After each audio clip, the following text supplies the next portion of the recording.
The starship Elysium drifted silently through the void, its hull glinting faintly under the light of a distant sun. Captain Elias Voss stood on the observation deck, his hands clasped behind his back as he stared out at the endless expanse of space. The mission was simple: explore the uncharted reaches of the galaxy, make contact with any sentient species, and, if possible, establish diplomatic relations. But nothing about this mission had been simple so far. The Elysium had been traveling for months, hopping from one star system to another, finding little more than barren rocks and the occasional gas giant.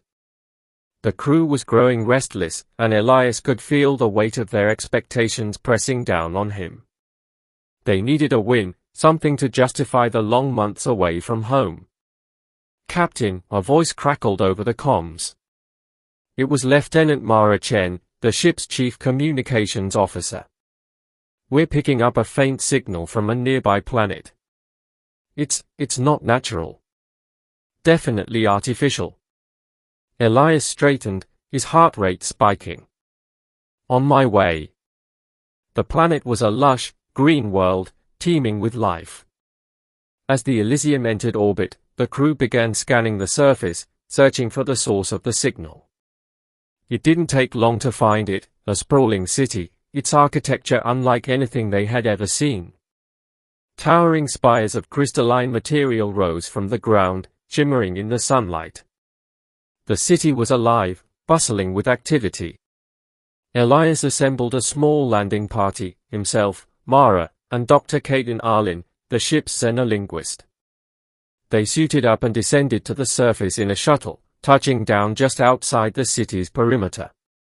As they stepped out onto the alien soil, Elias felt a strange sense of déjà vu. The air was thick with the scent of unfamiliar flora, and the ground beneath his feet was soft, almost spongy. In the distance, they could see figures moving about, tall, slender beings with shimmering, iridescent skin.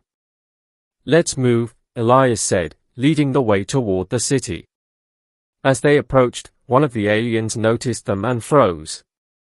The creature's eyes widened, and it let out a series of melodic chirps and clicks.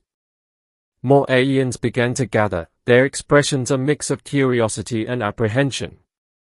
Dr. Arlin stepped forward, holding up a device that would attempt to translate their language. "We come in peace," he said slowly, his voice amplified by the device. "We mean you no harm." The aliens exchanged glances, their chirping growing more rapid. Then, one of them, a female, judging by the softer contours of her features, stepped forward. She tilted her head, studying them with large, almond-shaped eyes. "You speak the dead language of our ancestors," she said, her voice lilting and musical. Elias blinked, taken aback. The alien had spoken in perfect, unaccented English. Yes," he stammered. "We speak English." "How do you know it?" The alien girl's eyes widened further, and she clasped her hands together in what could only be described as excitement. "It is the language of the first ones," she said. "The ones who came before. We thought it lost to time." Elias exchanged a glance with Mara and Dr. Arlin. This was unprecedented. "Can you take us to your leaders?" he asked. "We would like to learn more about your people." The alien girl nodded eagerly. "Come. I will take you to the elders." The city was even more breathtaking up close. The crystalline spires seemed to hum with energy, and the streets were lined with intricate mosaics that told stories of the planet's history. The alien girl, who introduced herself as Lyra, led them through the winding streets, drawing curious glances from the other inhabitants. Finally, they arrived at a grand structure at the center of the city. The elders awaited them inside, seated on ornate thrones made of the same crystalline material as the spires. They were ancient, their skin dulled with age, but their eyes were sharp and filled with wisdom. Lyra bowed deeply before them. "Elders, these are the visitors from the stars. They speak the language of the first ones." The elders studied the humans with keen interest. One of them, a male with a long, flowing mane of silver hair, leaned forward. "You come from the stars," he said, his voice deep and resonant. "Tell us, how is it that you speak the tongue of our ancestors?" Elias stepped forward, bowing his head respectfully. "We come from a planet called Earth," he said. "The language we speak is one of many that evolved there. We did not know it was connected to your people." The elder nodded slowly. "Long ago, before the great cataclysm, our ancestors were visited by beings from the stars. They taught us many things: language, science, art. But when they left, their language faded from memory, preserved only in our oldest texts. We have not heard it spoken in millennia." Dr. Arlen's eyes lit up with excitement. "This is incredible," he said. "Your ancestors must have had contact with humans, or perhaps a species that influenced both of our cultures. This could rewrite everything we know about the history of the galaxy." The elder smiled faintly. "Perhaps. But tell us, why have you come here?" Elias straightened, his expression serious. "We are explorers," he said. "We seek to learn about other civilizations, to share knowledge, and to build alliances. We mean you no harm." The elder studied him for a long moment, then nodded. "You are welcome here, travelers from Earth.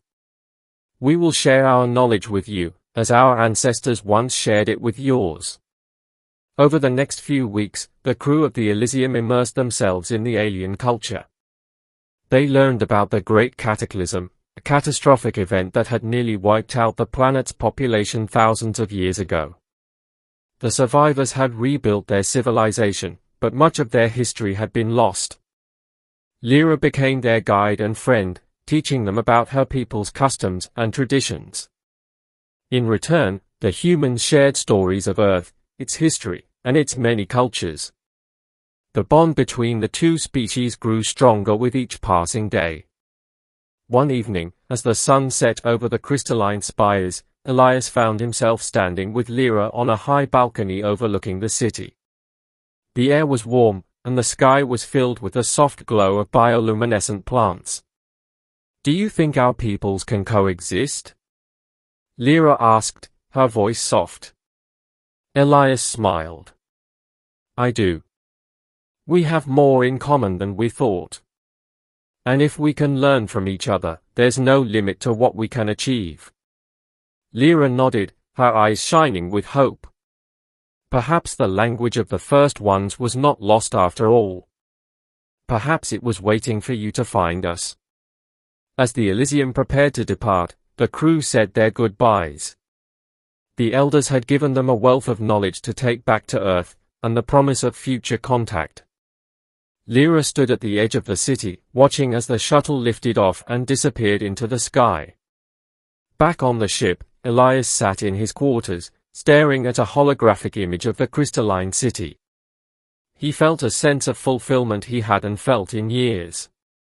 They had made first contact, and it had been a success. But more than that, they had found a connection, a shared history that spanned the stars.